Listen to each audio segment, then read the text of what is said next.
আল্লাহ সুবহানাহু ওয়া তাআলা ডাক দিয়ে বলতেছেন, হে মুমিনগণ, তোমরা বেশি বেশি আমি আল্লাহর ইবাদত বন্দি করো। ওয়াসাব্বিহুহু বুকরাতাও ওয়া আসীলা, বেশি বেশি আমার জিকির করো। নবী সাল্লাল্লাহু আলাইহি ওয়াসাল্লাম বলেন, লা ইয়াকউদু কওমুন ইয়াযকুরুনাল্লাহ তাআলা ইল্লা হাফাতহুমুল মালায়েকা। আল্লাহর হাবিব সাল্লাল্লাহু আলাইহি ওয়াসাল্লাম বলেন, হে দুনিয়ার মানুষ, এই যে ওয়াজ মাহফিল হয়, যেখানে দ্বীনি আলোচনা হয়, সেই দ্বীনি আলোচনার ভিতরে আল্লাহ রাব্বুল আলামিনের ফেরেশতাদেরকে চতুর্দিকে বেষ্টন করে থাকে। শুধু তাই নয়, ইল্লা হাফাতহুমুল মালায়েকা, সেখানে রহমত নাজিল করতে থাকে, রহমত নাজিল হইতে থাকে। ওয়া নাযালাত আলাইহিমুস সাকিনাহ, আল্লাহ রাব্বুল আলামিন ফেরেশতাদেরকে চতুর্দিকে বেষ্টন করে রাখেন।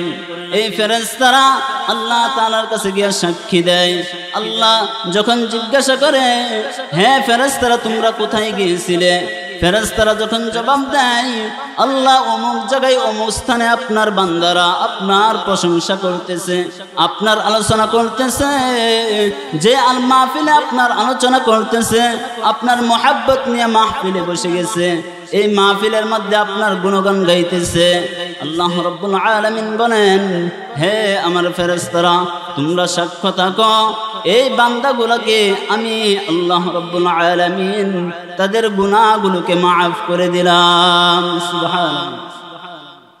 আল্লাহ রাব্বুল আলামিন জিকিরকারীদেরকে ভালোবাসেন এবং এই মাহফিলের পরিবেশকে ভালোবাসেন। নবী সাল্লাল্লাহু আলাইহি ওয়াসাল্লাম যখন সাহাবায়ে কেরামের সামনে আলোচনা করতেন, কুরআন এবং হাদিসের আলোচনা যখন করতেন, সাহাবায়ে কেরাম মনোমুগ্ধকর ভাবে তাকায়া শুনতেন।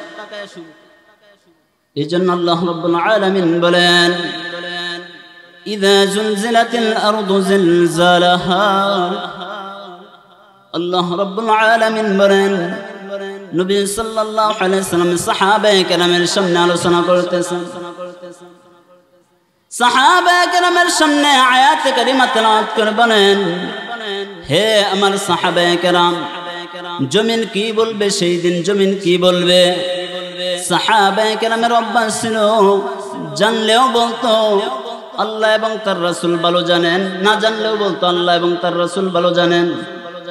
নবী সাল্লাল্লাহু আলাইহি ওয়াসাল্লাম বলেন, জমিনের উপর কোন মানুষ, চাই পুরুষ হোক অথবা মহিলা হোক, অথবা তৃতীয় লিঙ্গের কোন পুরুষ হোক অথবা তৃতীয় লিঙ্গের কোন মানুষ হোক, সে যেই হোক না কেন, জমিনের উপর এবং আসমানের নিচে যা করবে, এই বান্দার প্রত্যেকটা জিনিস জমিন কিয়ামতের দিন সাক্ষ্য দিবে আল্লাহর কাছে।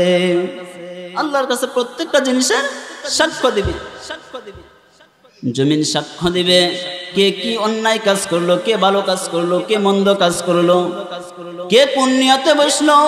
আল্লাহ রাব্বুল আলামিনের সামনে কাল কিয়ামতের ময়দানে একে একে সব কিছু বলে দিবে। জমিন সব কিছু বলে দিবে। তাহলে বোঝা গেল আমরা দুনিয়াতে যা করি না কেন, যেখানে যাই না কেন, জমিন সব কিছু কি বলে দিবে। শুধু তাই নয়, জমিন আল্লাহর হুকুম, জমিন আল্লাহর হুকুমে আমাদেরকে খাই না, আমাদেরকে কোনো কিছু করে না। জমিনকে যদি আল্লাহর হুকুম পাইতো, জমিনের রবের পক্ষ হইতে যদি হুকুম পাইতো, আমাদেরকে খেয়ে ফেলতো, আমাদেরকে গিলে ফেলতো। কিন্তু আল্লাহর হুকুম নাই, বান্দা বান্দিকে জন্য খাই না, আমাদেরকে জন্য গিলে না, আমাদেরকে হজম করে না, আমাদেরকে গিলে ফেলে না। শুধুমাত্র আল্লাহ তাআলার হুকুম নাই যেন। হুকুম যদি থাকতো তাহলে জমিন আপনাকে আমাকে এক মুহূর্তে খেয়ে ফেলতো। জমিন আমাদেরকে খেয়ে ফেলতো। আল্লাহর হুকুম যদি পাইতো খেয়ে ফেলতো, এক সেকেন্ড সময় লাগতো। যেমন আপনারা ঘটনা শুনেছেন হযরত কারুনের, মুসা আলাইহিস সালামের যুগে কারুনকে পাঠানো হয়েছিল মূসা আলাইহিস সালামের যুগে। বনি ইসরাইলের ঘটনা আল্লাহ রাব্বুল আলামিন বলতেছেন যে কারুনকে যেভাবে মাটি খেয়ে ফেলেছিল, তার অট্টালিকা সহ মাটিতে দাবিয়ে দিয়েছিল, সেইভাবে তোমাদেরকেও দাবিয়ে দিতে পারতো যদি আল্লাহ তাআলার হুকুম থাকতো। আল্লাহর হুকুম পাইতে দেরি হবে, কিন্তু এমনটা ভাবা যায় না যে সময় আল্লাহ রাব্বুল আলামিন আপনার জমিন হুকুম পাইবে আল্লাহ তাআলার, সেই দিন এক মুহূর্তে আমাদেরকে খেয়ে ফেলবে। আল্লাহ রাব্বুল আলামিন কুরআনুল কারীমে বলেন, ইন্না কারুনা কানা মিন কওমি মূসা ফাবাগা আলাইহিম। আল্লাহ রাব্বুল আলামিন বলেন, কারুন ছিল মূসা আলাইহিস সালামের জামানার, মূসা আলাইহিস সালামের জামানার সেই গোত্রের লোক ছিল। শুধু তাই নয়, মূসা আলাইহিস সালাম, মুফাসসিরিনে কেরাম বলেন, মূসা আলাইহিস সালামের চাচাতো ভাই কারুন ছিল। ধন সম্পদের অভাব ছিল না, চেহারা সুন্দর ছিল, উঁচাও ছিল, লম্বাও ছিল, স্বাস্থ্যের অধিকারীও ছিল, টাকা পয়সার দিক দিয়ে কোনো দিক দিয়ে অভাব ছিল না, কোনো দিক দিয়ে অভাব নাই। কিন্তু একটা দিক দিয়ে অভাব ছিল, যে দিকটা হলো সে অহংকার করত, আল্লাহর নাফরমান করত, আল্লাহর হুকুমের অবাধ্যতা করত। এই অবাধ্যতার কারণে, অহংকার করার কারণে সে জাহান্নামের গ্রাস হয়ে পরিণত হয়ে গেছে, জাহান্নামের বস্তু হয়ে গেছে, শুধুমাত্র অহংকারের জন্য। অথচ কারণ ছিল তাওরাতের হাফেজ। কারণের অহংকার হলো যে আমার দুনিয়ার মধ্যে সম্পদের অভাব নাই, টাকা পয়সার অভাব নাই। কি পরিমাণ ধনী ছিল? মুফাসসিরিনে কেরাম বলেন, তাফসীরের মধ্যে আসছে যে এমন পরিমাণ ধনী ছিল যে তার সম্পদের চাবিগুলা একটা বাহিনী, শক্তিশালী একটা বাহিনী বহন করতে তার কষ্টসাধ্য হয়ে যাইত, শরীর থেকে গাম কোন জ্বরে যাইত চাবিগুলা বহন করার জন্য। আল্লাহ রাব্বুল আলামিন এত পরিমাণ তাকে ধন সম্পদ দান করেছিলেন। আল্লাহ রাব্বুল আলামিন বলেন, ইন্না কারুনা কানা মিন কওমি মূসা ফাবাগা আলাইহিম। মূসা আলাইহিস সালামের যুগে মূসা আলাইহিস সালামের কওমের উপর কারণ অত্যাচার করা শুরু করলো। কিসের জন্য অত্যাচার শুরু করলো? কারণ ছিল তার চাচাতো ভাই, আবার মূসা আলাইহিস সালামের আপন ভাই ছিল হারুন। হারুনকে আল্লাহ রাব্বুল আলামিন নবী বানাইছিলেন মূসা আলাইহিস সালামের সহযোগিতা করে। আর কারণ সব দিক দিয়ে ভালো ছিল, উচ্চা লম্বা সব দিক দিয়ে ভালো ছিল, তারপরেও নবী বানাই নাই। এই জন্য কারণ অত্যাচার শুরু করলো মূসা আলাইহিস সালামের উম্মতের উপর। যেই জন্য মুহতারাম হাজিরিন, আল্লাহ রাব্বুল আলামিন কারণকে সম্পদের দিক দিয়ে কোনো দিক দিয়ে কম দেয় নাই। শরীরের স্বাস্থ্যের দিক দিয়া, অবকাঠামোর দিক দিয়া, সব দিক দিয়ে আল্লাহ রাব্বুল আলামিন তাকে সম্পদ দিয়েছেন। কিন্তু কারণ এই সম্পদের অপব্যবহার করেছে, সম্পদের মূল্যায়ন করে নাই, বরং অহংকার করেছে। এক পর্যায়ে মূসা আলাইহিস সালামের উম্মতেরা কারণের কাছে গিয়ে বলতেছে, হে মূসা,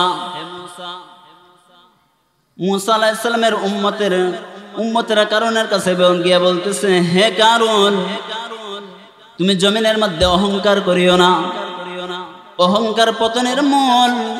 এই অহংকার যে করছে পৃথিবী তাকে শেষ করে দিছে। এই কতটুকু সময়ের, ওই অল্প পরিমাণ সময়ের মধ্যে দুনিয়ার কয়েক বছরের সময়ের জন্য, কয়েক দিনের আরামের জন্য দুনিয়া কামাই করলেন, আখিরাত কামাই করলেন না। অথচ আল্লাহ রাব্বুল আলামিন আপনাকে হুকুম করেছিলেন তোমরা আমার আল্লাহ তাআলার ইবাদত বন্দেগী করো। আল্লাহ রাব্বুল আলামিন কিসের জন্য আমাদেরকে সৃষ্টি করেছিলেন? ওমা খালাকতুল জিন্না ওয়াল ইনসা ইল্লা লিয়াবুদুন। আল্লাহ রাব্বুল আলামিন বলেন, আমি জিন এবং মানুষকে সৃষ্টি করেছি শুধুমাত্র আমার ইবাদত করার জন্য, শুধুমাত্র আল্লাহ তাআলার ইবাদত করার জন্য আপনাকে আমাকে সৃষ্টি করা হয়েছিল। মূসা আলাইহিস সালামের উম্মতেরা কারণকে গিয়ে বলতেছে, তুমি দেখো দুনিয়ার মধ্যে থাকো কিন্তু অহংকার করিও না, আল্লাহর নাফরমানি করিও না, আল্লাহ যা হুকুম করেছেন তা করো। আজকে দুনিয়ার মধ্যে দেখবেন শান্তি নাই, অশান্তির মধ্যে পড়ে আছি। কিসের জন্য অশান্তি? একমাত্র আল্লাহ তাআলার হুকুম না মানার জন্য, একমাত্র নবী করিম সাল্লাল্লাহু আলাইহি ওয়াসাল্লামের অনুসরণ না করার জন্য, একমাত্র সাহাবায়ে কেরামের অনুসরণ না করার জন্য। এই জন্য আমরা অশান্তির মধ্যে আছি। যে শান্তি খুঁজতে চাই, শান্তি একমাত্র পাওয়া যাবে কোরআন এবং হাদিসের মধ্যে। আর এই কোরআন এবং হাদিস বহন করবে উলামায়ে কেরাম। এই উলামায়ে কেরামকে যদি সম্মান করতে পারেন, নবী সাল্লাল্লাহু আলাইহি ওয়াসাল্লাম বলেন, উলামায়ে কেরামকে যে সম্মান করলো সে যেন আমি নবীকেই সম্মান করলো। নবীকে সম্মান করা, কারণ এই যুগে নবী পাবো না, কিন্তু নবীদের ওয়ারিস পাবো। তাদের মুখ থেকে কোরআন এবং হাদিসের বাণী শুনতে পারবো। এই জন্য আল্লাহ রাব্বুল আলামিন বলেন, জমিনের মধ্যে থাকবা, বেশি বেশি করে ইবাদত বন্দি করবা, বেশি বেশি করে জিকির আদায় করবা। মুসা আলাইহিস সালামের গোত্রের মানুষ যখন কারুনকে গিয়া বলতেছে অহংকার করো না, কিসের জন্য অহংকার করো না? কারণ অহংকার পতনের মূল। অহংকার কিসের মূল? পতনের মূল, ধ্বংসের মূল। কিসের জন্য অহংকার করো না? অহংকার করে কেউ জিততে পারে নাই। অহংকার যে করেছে সে ধ্বংস হয়ে গেছে। কিভাবে কিভাবে ধ্বংস হইল? কিভাবে? ইবলিসের দিকে তাকায় দেখো, ইবলিস কিন্তু কম ক্ষমতা কাটায় নাই, ইবলিস কিন্তু কম ইবাদত বন্দি করে নাই, ইবলিস কিন্তু হজ করতেও বলে নাই, হজও করছে, যাকাতও দিছে। কি ইবলিস সব কিছু করছে। এমন কোন বলা হয় যে এমন কোন জায়গা নাই যে জায়গায় ইবলিসের সেজদাটা পড়ে নাই। প্রত্যেকটা স্থানে তার সেজদা পড়ছে। তারপরেও সে ইবলিস হয়ে গেছে। আল্লাহ তাআলার লানতের তক্তা তার ঘাড়ে চাপায় দিয়েছে। লানতের তক্তা কি গলার মধ্যে ঝুলতেছে। কিসের কারণে? একমাত্র অহংকার করার কারণে। শয়তান অহংকার করেছে আর ধ্বংস হয়ে গেছে। শয়তানকে শুধু বলছিল আল্লাহ রাব্বুল আলামিন আদম আলাইহিস সালামকে বানায়া শুধু বলছিল তুমি একটু সিজদা করো। সমস্ত ফেরেশতারা সিজদা করলো, কিন্তু খবিস ইবলিস এটা সে সিজদা করতে বারণ করলো, সিজদা করে না। কিসের জন্য সিজদা করে না? আল্লাহ রাব্বুল আলামিন বলেন তুমি সিজদা করো। আল্লাহ আমি সিজদা করতে পারবো না। কিসের জন্য পারবা না? খবিস এবার যুক্তি দাঁড় করায় দেয়, মাটিকে উপরের দিকে দিলে নিচের দিকে পড়ে যায়, মাটি উপরের দিকে যায় না, নিচের দিকে যায়। আর আগুন নিচের দিকে যায় না, উপরের দিকে যায়। এই জন্য আমি আদমকে, মাটির মানুষকে সম্মান করতে পারবো না, তাকে সিজদা করতে পারবো না। অহংকার করলো যে আমি উপরের দিকে যাই, নিচের দিকে যাই না। এই জন্যই অহংকার করার কারণে ধ্বংস হয়ে গেছে, পদদলিত হয়ে গেছে। মনের মধ্যে যখন অহংকার আসে, এই মানুষটা নিচে থাকে না, উপরে চলে যায়। এই জন্য অহংকার বাদ দিয়া দিতে হবে। অহংকার যদি বাদ দিয়া দেয় কোনো মানুষ, তাহলে অবশ্যই জেনে রাখবেন সেই মানুষটার ভিতর অটোমেটিক পরিবর্তন হয়ে যাবে। আল্লাহ সুবহানাহু ওয়া তাআলা সংক্ষিপ্ত আকারে বলতেছি, আল্লাহ সুবহানাহু ওয়া তাআলা কুরআনুল কারীমে বলেন, ইয়া আইয়ুহাল্লাযীনা আমানু যিকুরুল্লাহা যিকরান কাসীরা ওয়াসাব্বিহুহু বুকরাতাও ওয়া আসীলা। হে মুমিনগণ, তোমরা জমিনের মধ্যে থাইকা বেশি বেশি ইবাদত বন্দি করবা, বেশি বেশি জিকির আজগার করবা, অন্য কোনো কিছু করিও না। দুনিয়ার মধ্যে যদি থাইকা ধ্বংস হয়ে যাও, এই দুনিয়াটা কয়েকদিনের দুনিয়া ভাই, কয়েকদিনের দুনিয়া, বেশি দিনের না, কয়েক সেকেন্ডের দুনিয়া। নবী সাল্লাল্লাহু আলাইহি ওয়াসাল্লাম বলেন, সমুদ্রের মধ্যে যদি একটা আঙ্গুল চুবানো হয়, এই আঙ্গুলটা দিয়ে চুবানোর পর জমিন, এই পানির থেকে যদি আঙ্গুলটা উঠানো হয়, আঙ্গুল উঠানোর পর আঙ্গুল থেকে যত ফুটা পানি পড়বে, শেষ যে ফুটা, এই ফুটাটা তার জীবন, দুনিয়া। শেষ ফুটাটা তার কি? দুনিয়া। নবী সাল্লাল্লাহু আলাইহি সাল্লাম বলেন, যে শেষ ফুটাটা পড়বে, এই শেষ ফুটাটা হলো তার দুনিয়া। আর বিশাল বড় সমুদ্রের মধ্যে এত পানি, এই পানিটা হলো তার আখিরাত। তাহলে আখিরাত কি বড়! এই জন্যই তো নবী সাল্লাল্লাহু আলাইহি সাল্লাম বলেন, আদ-দুনিয়া সিজনুল মুমিনিন ওয়া জান্নাতু কাফির। দুনিয়াটা হলো মুমিনদের জন্য জেলখানা আর কাফেরদের জন্য জান্নাত। কারণ কি নবী সাল্লাল্লাহু আলাইহি ওয়াসাল্লাম বলেন, দুনিয়াতে থাইকা আল্লাহকে যে খুশি করতে পারলো সে সমস্ত কিছু পাওয়া গেল, আর দুনিয়াতে থাইকা যে আল্লাহকে খুশি করতে পারলো না সে দুনিয়ার মধ্যে কোনো কিছুই পাইল না। আল্লাহ তাআলাকে খুশি যে করতে পারলো সে সব কিছুই পাওয়া গেল, আর যে খুশি করতে পারলো না সে কিছুই পাইল না।